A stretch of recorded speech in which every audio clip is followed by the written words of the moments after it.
human.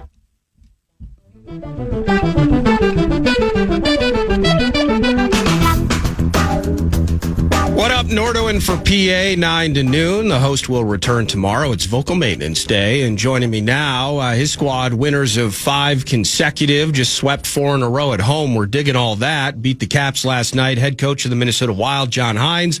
Good morning, John, and congratulations on the victory. Morning, Nordo. Thanks for having me. And it was nice to get a nice win last night. Yeah, it was a nice win. And in the comfy confines in front of the home faithful, it was the 7th shutout of the season for your squad, John. That's the most in the NHL, by the way, thus far this season. They're tough to get, but they don't get old, do they? No, they are. They are hard to get. You got to have a combination of excellent goaltending and strong defensive play.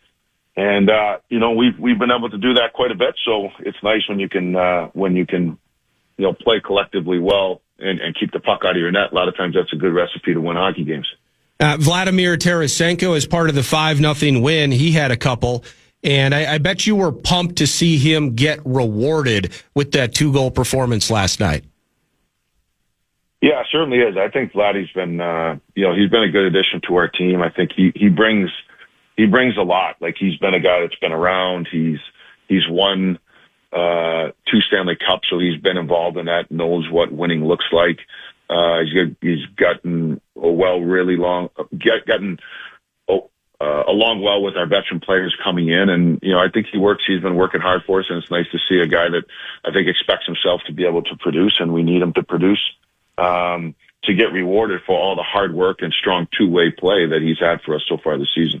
Usually when I fill in for PA, John, I ask you some obscure, weird coaching question just because I'm an outsider and those sorts of things interest me. But what is it when you're coaching a guy like Vlad, and you mentioned it, whether it's the championship winning equity? I mean, Tarasenko's had a ton of great years and great moments in this league. So what is that like, kind of ushering him along and, working to hopefully have him recapture some of that at this part of his career?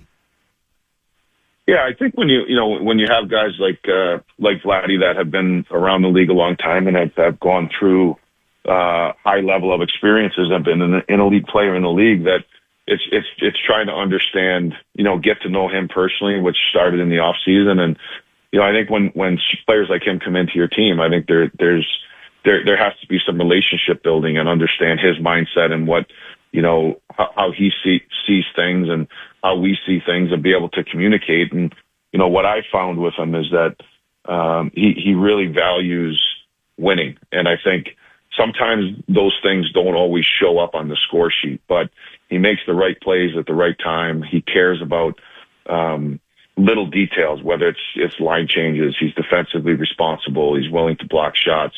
He plays left wing, he plays right wing, he plays with different players. He plays on our power play. He also plays when we're, trying to hold the lead 5-on-6 because, he's got that experience, but he's got the commitment to do the things, the thankless jobs that it takes to win. Yeah, absolutely. And we saw that last night. It was fun I'd say in some ways it looked like he kind of turned the clock back a bit last night. Now, as part of this operation and the winning ways, 2 of those games have included Quinn Hughes. You're still happy that we have Quinn Hughes on the team now, right? Yeah, ecstatic. I mean, Quinn's obviously when, we were able to make the trade and Billy was able to get it done. It's, I think you see the type of talent that you can add into your team. But again, when you look at a guy like Quinn, he's a top 2 defenseman in the league. He brings so much to a team from his skating and his skill set and the things that he can do, his power play, his ability to skate and defend. But again, you're getting a player that's been a captain of the Vancouver Canucks. He's played in huge international tournaments and things like that. So you're also adding a high character guy, a leader in your room, a guy with tremendous experience, as well as unbelievable ability on the ice. So that combination, really, I think, invigorates the team. You can see it's invigorated the fan base, and we're so happy to have him and glad he chose us. Yeah, watching last night's game in particular, and sadly Damon Hunt gets nicked up. He has to leave, and I'm watching Faber and Hughes. I think they both eclipsed 27 minutes of ice time last night. So I hope they got a good sleep. But dumb question alert number 2, the chemistry that is built, how quickly it takes bringing a new guy in the mix. And this feels like a meet me halfway scenario where some of this is on Hughes, some of it's on the team. But building that chemistry when you bring a guy in, not even midstream, but early in the season like this, what's that like getting Faber and Hughes to kind of just become unconscious as they play together potentially on a nightly basis? Yeah, I think when you're dealing with two guys of that ilk, where they have high hockey sense and they're top defenseman in the league, it's, there's certain things they're going to be able to do based on talent and communication. And I think it's a good, they're both good skaters. They both can move the puck. They both care about defending. So I think all those components have the makeup of a strong D pair. And like you said, I think it is a meet me halfway at times. It's Fade's really communicating with Quinn about certain things that, we do systematically. But at the same time, I think that the chemistry has been good, and I think it's just going to continue to grow. I think Quinn said even the other night might take 5 or 10 games to really get totally in sync, whether that's him with the power play or with Fades or exactly what's going on. So things become second nature to him. But when you talk about the quality of player, it's an impact guy right away, no matter what way you slice it. Yeah, absolutely. Part of the power play. And you see Kaprizov get paid off with another goal last night. You're off with a goal. I'm trying to get this nickname, the Kremlin, going when we talk about what these Russians are producing for your squad. I don't know if it'll stick. We'll see. Winning at home, John. So the comfy confines of XL Energy Center, now Grand Casino Arena, it felt like at times you're getting out alive with a point in overtime or a shootout. Last couple of years, defending home ice, there were some ups and downs, a roller coaster ride of sorts. Your squad's really been dominating in front of the home fan base and really made this an advantage and an awful place to play for the visitors. That's just what I've noticed from afar thus far in the season. You see it at all like that? Yeah, I certainly do. I think it's something that we've talked about is wanting to make this a hard place to play, and I think there's really a combination to that. It's how the team plays and how committed the guys are to playing a winning style of game. I think, on this home stretch, we've been ready to play every night at a high level, extremely competitive, strong attention to detail, lots of contributions throughout the lineup. And as you said, we want to make it the way that we play here, that people are coming in here and know it's going to be difficult to play against. I think hand in hand with that is, the crowd's been excellent. I think supporting the guys and bringing energy to the arena. And I think when you have the combination of the crowd support and the way that the team's playing, there is a vibe around the building and a drive within the team to make this a difficult place to play. Last thing for you here, it's Columbus Blue Jackets tomorrow night, chance to make it 6 in a row. Excited to see it happen. I'm not going to run down the list, but you're aware that we're nursing some health-related bits, and I'll just leave it here. Just kind of any potential for some of these guys that we could see either back as early tomorrow night or maybe when you jump back home to St. Paul and just see some of those familiar faces, the Zukis, the Johanssons, the season that he's having. I can't wait to see him back on the ice. But some of these guys maybe to get healthy in the next few games to come. Yeah, I would think so. I don't anticipate anyone coming back for the Columbus game tomorrow. But I do, we do have 2 more days until we hit the doubleheader on the weekend. Yeah. So I would anticipate having probably some more knowledge of potential guys coming back for the weekend. All right. Looking forward to that and looking forward to seeing you guys get 2 points in Columbus tomorrow night. Always appreciate your time when you join us, Coach. Have an awesome Wednesday. Thanks, Nordo. Appreciate it, man. Always enjoy being on with you guys. So have a great day. Thank you. That's head coach John Hynes, Minnesota Wild, winners of 5 straight. Just swept the homestand. Just a quick little roadie in Columbus, then they'll come back home and hopefully continue dominating at Grand Casino Arena. I mentioned that just because the last couple of years, you've seen this team struggling in front of the home fans. You, as the hardcore state of hockey faithful, you've seen that as well. Points in 16 of their 19 home games, and some of them in very lopsided, dominating fashion. So just appreciating bringing the home ice advantage back here to St. Paul. Thanks to John Hynes. Good luck tomorrow against the Blue Jackets. When we return, the hockey conversation continues with a face that I have missed for months. Pat Mick 2626. I haven't seen him. Gosh, it feels like maybe since the summer. I'm going to get to see him in about 4.5 minutes as he joins and we continue talking about the Wild. Maybe we jump into the Gophers. We got the Olympics. We got really cool stuff on the ice happening right in front of us. And I'm excited to talk about that with Patrick and more as the second hour continues. Sam Bird producing. I don't want to include the last name. I don't know why, but it's Sam Bird. Get to know him. And I'm Nordo, and for PA, it's The Fan.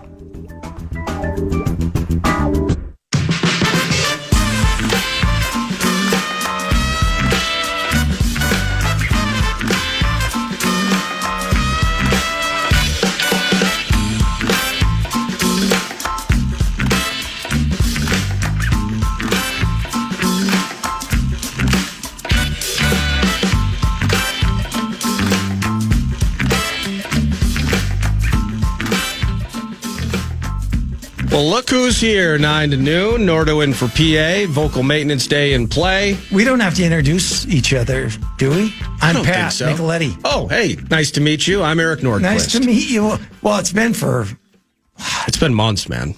Too long. Way too long. I mean, we text every once in a while, but that's on me. That's shame on me. Well, I don't think that's... I could have dropped in to say hello. I could have dropped in to say hello. Yeah. You could have, but... So, I mean, let's... But I put the onus on me. Well, I'm going to put the onus on me. Right. And we'll let the listeners decide. It's great to see you. Oh, it's great to see you. Yeah. At Pat Mick 2626, Pat Micheletti, whether it's Beyond the Pond, it's Beyond the Pod. He's doing work with Gophers hockey or college hockey. You're all over the map. Yeah. You're all over the place. Whoever takes me. Until they tell me you're done, I'll keep doing this. So Friday night, I'm sitting in my kitchen with baby Hannah. Mm-hmm. And she's running around, and we just got some new appliances, so she wants to see if she can fit in the oven. And we didn't. Is she ever cute or what? Oh my gosh, that video! She's beautiful, and but we're running around, playing around in the kitchen, and I got a call from a buddy of mine, Joel, and he's like, "What do you think of this Hughes thing?" I'm like, well, "What the hell are you talking about with this Hughes thing?" And I love my fair share of doom scrolling, but once in a while I'm not directly connected to my phone. So I was like, well, what do you, he's like, yeah, we got Quinn Hughes. I was like, holy bleep, you're lying to me. Yeah. So I hung up on him, jumped on and then I learned it. First person I texted, what does Pat Micheletti think about this? Oh, I know. Yeah. I'm like, there's Nordo. Yeah. You were on cloud nine. You were probably waiting for it.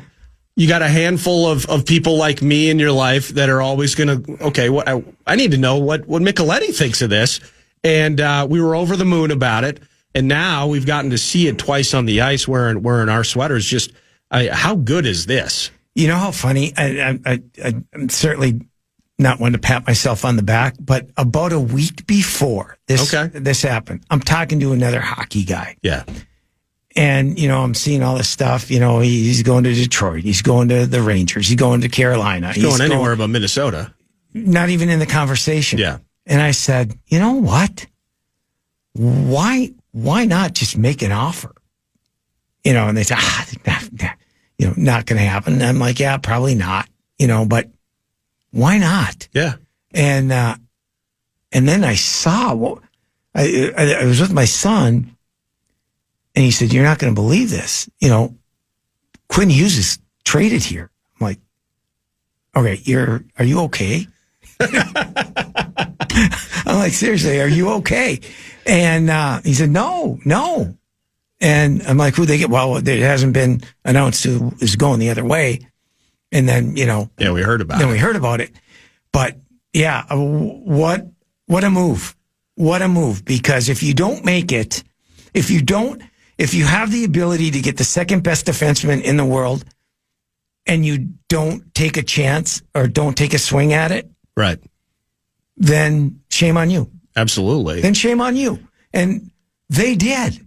And he pulled it off. And, what do we know about Bill Guerin? He's no BS, right? Right. He doesn't want to play, just like the Kaprizov stuff. He said, when we'll get to it. I'm going to get this done.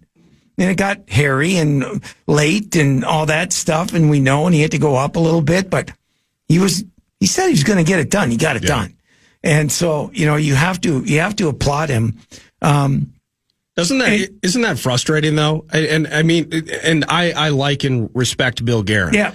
But just whether you're covering the team, the Russos of the world, and you're trying to dig in, you want intel, you want the pulse. Yeah. Now as a fan, I just want W's. I want the hoisting of cups. Yeah, exactly. And I'm playing fantasy hockey in my own mind about what it would take to get a Quinn Hughes. Yep. And I just remember even last summer, going back to the Kirill bit, is Billy's out of his mind.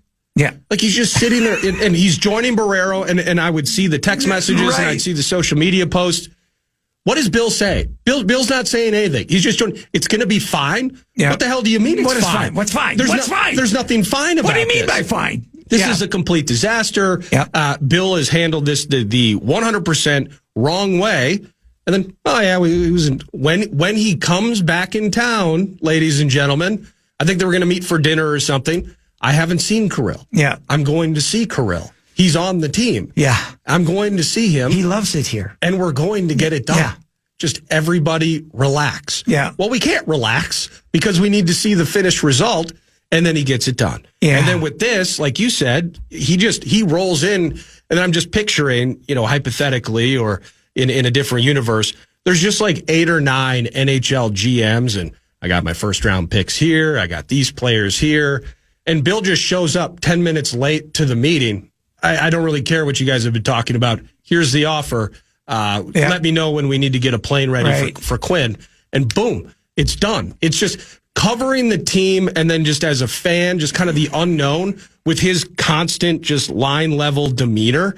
It's simultaneously it's frustrating, but how invigorating is it just out of the blue in late November, early December, he's closing deals on a guy like Quinn. Yeah. A couple things here. I'll go back to the trade itself.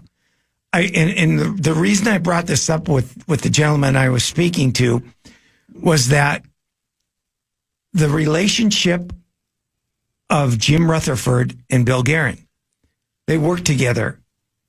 He mentored and built Bill Guerin into a GM, is what he did in Pittsburgh. Yeah. Because Rutherford was the GM, president of hockey ops in Pittsburgh for years. And, Billy played on that team, on his teams, and then worked for him. And so I think that relationship and knowing each other and knowing how they both operated really made that deal secure. There was, like you said, there was no BS in the offer, right? And think about it. GMs get offers, oh, you're going to offer me this? Really? Do I really want to do a deal with you when you're trying to fleece me? Well, here's the best offer we have. Here, Yeah, this is it. And it was really 4 first-round picks because every guy that left the organization was a first-round pick. Right. And, so Rutherford knew right there, okay, he's not playing with me. He's not throwing in a minor leaguer or a, whatever, a 3rd rounder or a 4th rounder. This is it. And that was the best deal that Vancouver could get. Now, you want these deals to be fair on both sides. I hope Vancouver and those 4 guys, and they're off to great starts. You want them to do well. They're all young. Yeah. And, you got to give them time because you just don't come into this league and light it up unless you are a McDavid, McKinnon, that type of Crosby, that type of player, right? McCarr, Hughes. You don't get that. And so they're a team that is not going to win a cup this year. They're not going to make the playoffs. No. Minnesota has a chance to do something. I'm not saying they're going to get to the cup, but they're in the mix now. Right. And just think, going on to the other topic you brought up, of when they signed Kaprizov. Just think about it. This year could have been a complete disaster. Well, it kind of started that way from a wins and losses standpoint. True. Early on. True. But you don't sign him. Yeah. You're going to get a return for him. You don't know if that return is going to, like Vancouver did, they're hoping that these 4 first rounders are going to pan out. Right. And typically first rounders, have a pretty good success rate. You don't know if you were to trade Kaprizov, if that's going to pan out for you. If he doesn't sign Kaprizov, Got to trade him. would we have been having similar conversations here around this time? No. Or within the last month about moving Kaprizov? No chance, because you couldn't have. There's no way you could have. You could not have given up Rossi, Ogren, and Buyam. You know, because that would have been, now you are in that Vancouver mode. Well, to a certain degree, you really are. Yeah, and that's what I mean, though. I mean, Quinn Hughes is never in the picture. He's not. So that domino doesn't fall with Kaprizov. Not at all. Hughes, in my opinion, no. No, you're 100% right, I believe. But I just mean flip that to where Vancouver is, effectively where you were going with that. Is that's happening here. We're sweating. I wonder what the steam is on Kaprizov, where he's going to go. And we're in some ways trying to look for an Ogrim Z. Yeah, we are. I mean, that is nuclear apocalyptically bad. Oh, boy, is it ever. And people are calling for everyone's heads. And now we're talking about, at some point, what else can we get? Exactly. Listen, to top this off, I don't know if it's possible. I don't know if they're capped. That's a Russo question. That's, but now you're thinking. Who's the name?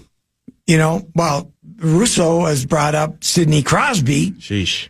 I don't think that is far-fetched at all. I don't think it's impossible. But I don't think it happens. It would not happen until Pittsburgh is like, okay, we got to do something. We're not going to make the playoffs. Yeah, that's more of a deadline bit, right? Yeah, I think deadline, closer to the deadline. I'm guessing here, totally guessing here. But, and what do you have to give up for a 38-year-old centerman? Got to weigh that into it. And all that. And can they do it? Can they do it? I don't have the answers for that. But let's take Crosby out of it, okay?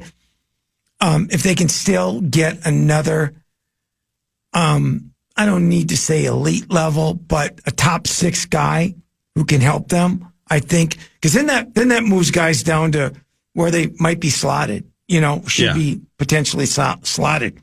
If they got, if they got a centerman, let's call it a centerman.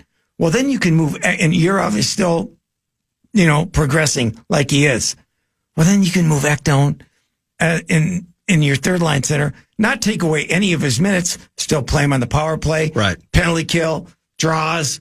But Ek on the third line, as a shutdown. I mean, are you kidding me?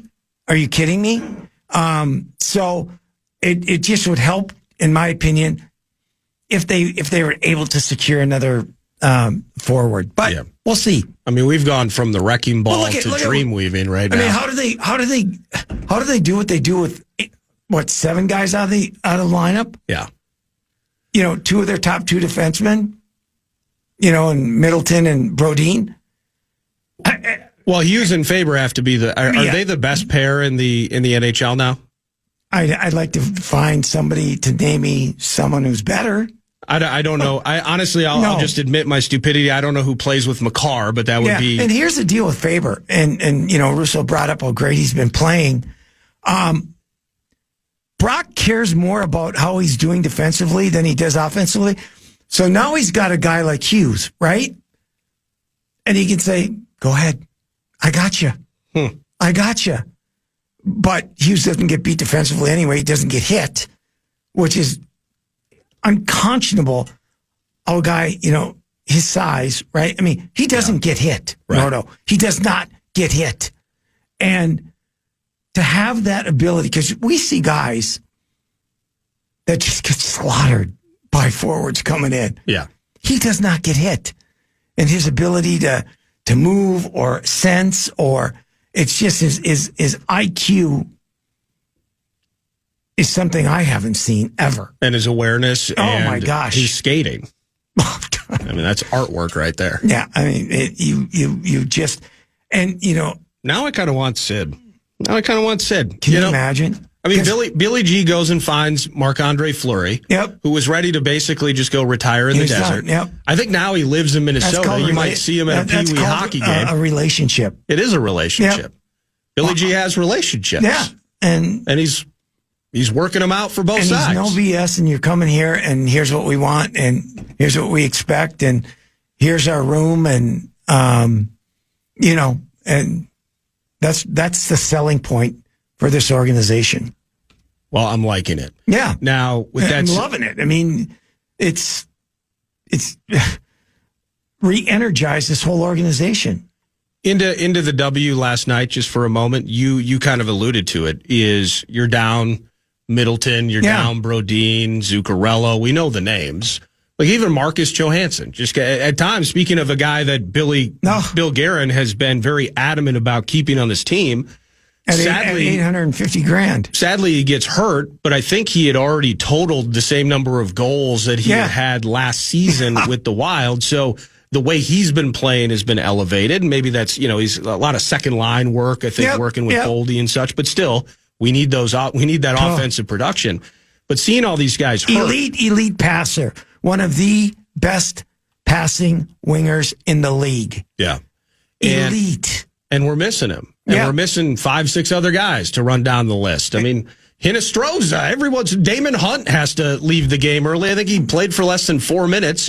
But to that end, like just the lift that this team has gotten, maybe at one point it's this dynamic duo in net. You think about that. You get a lift from, Boldy's on just a perpetual heater, and Kirill's doing his thing.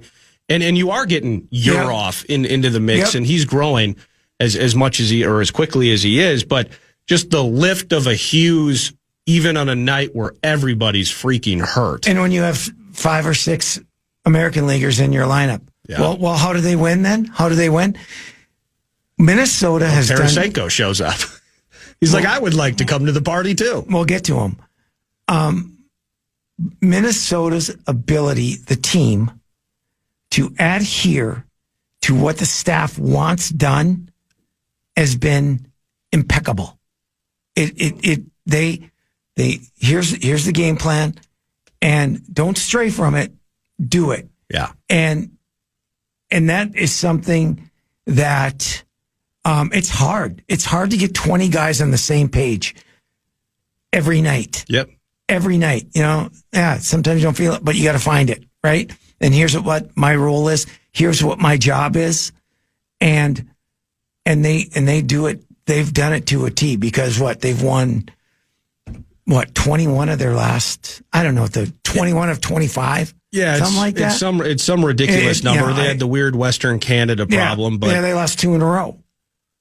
But they've lost three games in their last 25. Is that right? Or 26 or something in there. Let's just say it's good times USA right now. It's good times USA. Yes. Yeah, right? And you just got to at some nights it's the goaltending, and some nights it's they're getting and their main guys are doing it, And that's you get your scoring, you get your defending, you get your goaltending,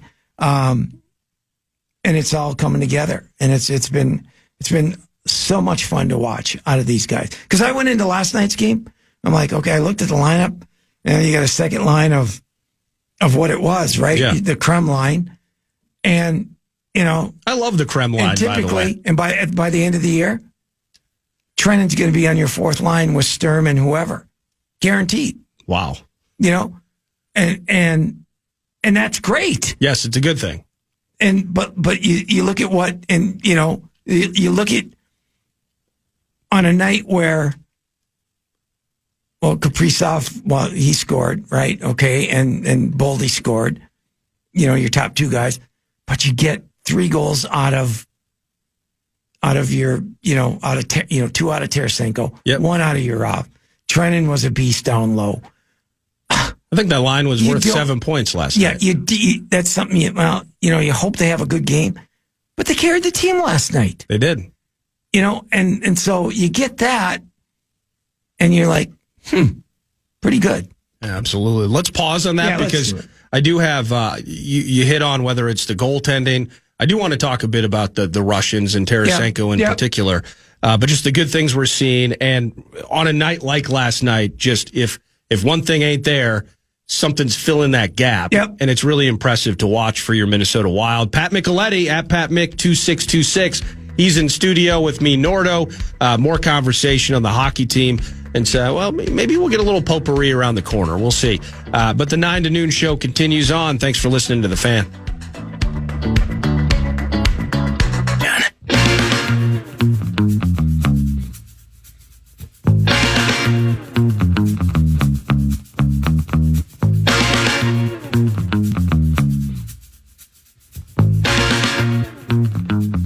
Another segment here with Pat Micheletti at PatMick2626. We will change the conversation to the Howl. The Howl hosting the Memphis Grizzlies this evening, 7 o'clock. I thought you were going to do it with me, tip-off. but no, I'll wait and listen. Well, that's all right. No, that's I'm fine. a big Howl guy. Okay. I want Giannis. You want Giannis. Right, yeah. And whatever it takes to get him. Yeah. You kidding me? Well, Tim Connolly, I mean, certainly different leagues and different circumstances. He's not afraid. We got a couple of gunslingers here among our GMs in town, don't we? Yeah. And he doesn't play. I mean, he doesn't let people know his cards. No, he does not. Because when it happens, Nordo, you heard it here first. Yeah, I saw some report. Now, this isn't Giannis related, but who knows? Subterfuge Central. That the Wolves weren't interested in waiting until the deadline to address the point guard situation. Mm-hmm. And I was joking earlier, like, what about Bones? You're like, come on. I mean, Bones Highland, yeah.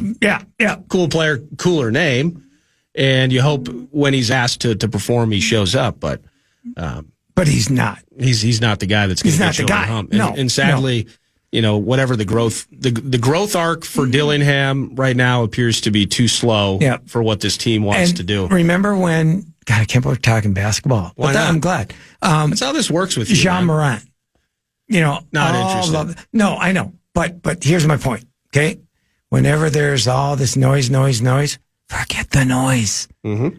Right? Where was the noise on Hughes here? There wasn't. There was no noise. And what does Conley ever tip his hand? Never does. Never does. And then it just happens. Right. Yes, sir. So I think they know. I wish Morant would stay healthy. I don't think. Now I'm probably going to get in trouble with some Wolves fan. But I don't think they're a feisty bunch. I don't, and I said this about the Wild. A week before on Beyond the Pond, which airs every Saturday 10 to noon. Thank you. 10 a.m. with the great Kevin Fallness. The great. Yeah. That I didn't think the Wild, with their current roster that they had prior to Hughes trade, was a team that could contend for the Cup. I said they have to do something. And that's true. And I look at the Wolves, who are a great team, but I don't think what they have is enough to get them over the top. I think they need another player. They absolutely need another player. And the tough thing is, when you think about the NBA, especially with Oak City. But that's the interesting thing that I actually think. I know, and this is dumb to say, and Connolly could go out later today and prove me wrong. Yeah. Again, as you mentioned, there's no smoke and then there's just fire. Yeah. But I wonder if that impacts his decision making, because in hoops a little bit different, a little less parity. Yep. And OKC really is that good. So the idea of how are we leveraging massive assets to bring a player in when really at this stage, even that isn't enough to topple what OKC has in their cupboard right now. You have to look at your team and say, where's our window? Where's our window? Is our window now, or is it 2 or 3 years down? And I think the Wolves' window is shorter. Okay. Shorter. I don't think it's 2, 3, 4, 5 down the years. Oh, now we're ready. I think they're ready now because Ant is ridiculous, right? Yep. That they got to get somebody with him, and then the other pieces that they have, right? Right. And if they do that, and then you can say, okay, bring it on, Oak City. Well, let's take this thing to 7 games and wait and see what happens. Everybody's beatable. There's a way to beat everybody. There is. I don't care. There OKC's is tough, a way. Yeah. They are. No question. But do you just say, oh, Olay? No, I don't. But you go out and you punch him in the face. Because we brought in Giannis. I do think. Well, I mean, if they bring in Giannis, what? Well, Gobert's got to be probably out the door if Giannis comes in the door. To get good players, you have to give good players. I agree, and I'm not even in that scenario. Copyright that. I'm writing it down now, actually, and I'll repeat it. I give you permission to use it. Oh, thank you, because I wasn't going to credit you anyway. Because if you don't do that, because people get enamored, fans get enamored with their players they love because they're used to them, right? Yeah. But that's not how it works if you want to win championships. You have to have the you-know-whats to make a deal. Yes. And if you feel that your team is this player potentially away from making a good run at it, you got to do it. No, I'm 100% with you. I just specifically in like hoops, the Twins, for example.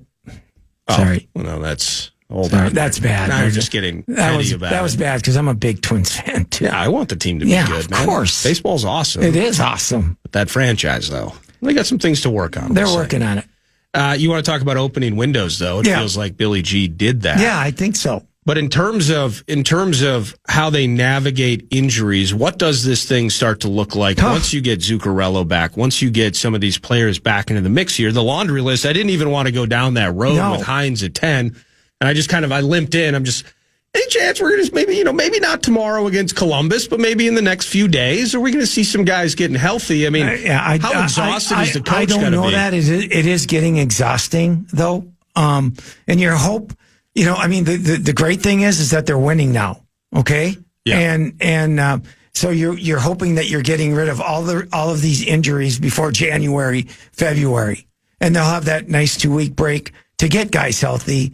Is it 2 or 3 weeks, whatever? Something like that. The Olympics, right? Mm-hmm. Yeah. They're sending a boatload of guys to play in the Olympics. Not the Krem line though. Not the line itself. No, the Russians are going to be. That's very. They're going to have a lot of extra time to skate and find some chemistry. I think they'll be on a beach somewhere. Yeah, good for them. No kidding. Take me with. But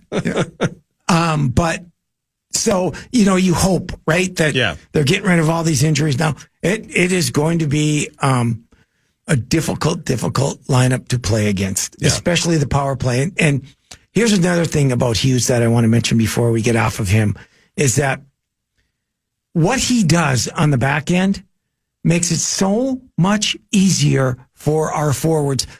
You don't have to spend 30 seconds of your time in your own zone trying to get the puck out of the zone. He is a one-man breakout. Let's just go. He's either 3 strides out the zone or 1 stride pass up the middle. You saw on the breakaway last night, right? Yep. Long stretch pass. Was it a goal? I don't even know if they scored on that. Was that the Foligno breakaway? No. It was the Pitlick breakaway. Oh, okay. I don't know. Whatever. Well, he wasn't Boldier and he wasn't Russian, so they didn't score. Yeah, exactly. But regardless. But that's what he adds to your offense and your defense because you're not spending time in your zone. Yeah. And so all those guys now are in the offensive zone. They can get their forecheck going. They can get their cycle going. You just. If you go pre-Hughes and to now, and you watch how much energy they have in the offensive zone and their forecheck and their ability to cycle and move the puck, it's been like, wow, and so that has been, that's another huge, it's exactly what Makar does with the Avs. Yeah. I think is it Devin Taves? Yeah. So which pair is better? Oh, Alan Roach, the Vox of all Voxes ever to Vox. Actually, he's got. We talked about it. Yeah, he's got Taves and Makar. He's pro Makar. Taves is really, really good. Let's put them together. I hate, like you can say, who's better, Makar or Hughes? Well, they're both phenomenal. Let's not forget when Hughes won the Norris, he had 92 points. That's crazy. Okay. 92 points. So put him 1 and 1A. Put put Faber and Taves 1 and 1A. They're right there. Let's call them the same. Instead of getting in this, they're better. They're 4 elite defensemen. Maybe it's just a conversation that we'll have in but you got to have it in this late April and May talk radio, when we're facing the Avs. Then I'm going second Hughes round in of the favor. postseason. I'm going Hughes in favor. I'll go Hughes in favor. All right. Why wouldn't we? Mr. Roach. Alan Roach is the absolute best. Oh, what a voice. You're pretty awesome yourself, sir. Hey, it's great to see you. It's great to see you. Yeah, Thanks finally. for hanging out, man. Thank you. Next time I want to get into Gophers having their ebbs and flows this season. Yeah, growing. They are growing. They are maturing. As kids grow older, right? It's a beautiful process. Yes, it's fun to watch. It can right? be frustrating at times, but it's rewarding. Right. And yes. it's I expect them to they're be ascending. to be they are. Okay. So we'll have fun in the second half of the season. Absolutely. World Juniors in town. We got the Olympics on the horizon. Now, we didn't get to anything today. Oh, that's fine. Yeah, I love talking basketball. We had fun, though. We did. Can't put a price tag on fun, Nordo. At Pat Mick 2626, that's Pat Micheletti. Saturdays at 10 a.m. Beyond the Pond with Mr. Fallness and all the hockey analysis you could ever dream of. That's Mr. Micheletti's wheelhouse. When we return, we're going to switch to the Wolves. We're going to continue a little hoops conversation with Alan Horton, voice of the Wolves. The Wolves are at home hosting the Grizzlies tonight. We'll get his insight. I think morning shoot-around and such just ended about 10, 15 minutes ago. So we'll see what the Vox has to say as we kick off the final hour. Sam Bird produces. I'm Nordo. Vocal maintenance day for the host. It's 9 to noon on the Fan.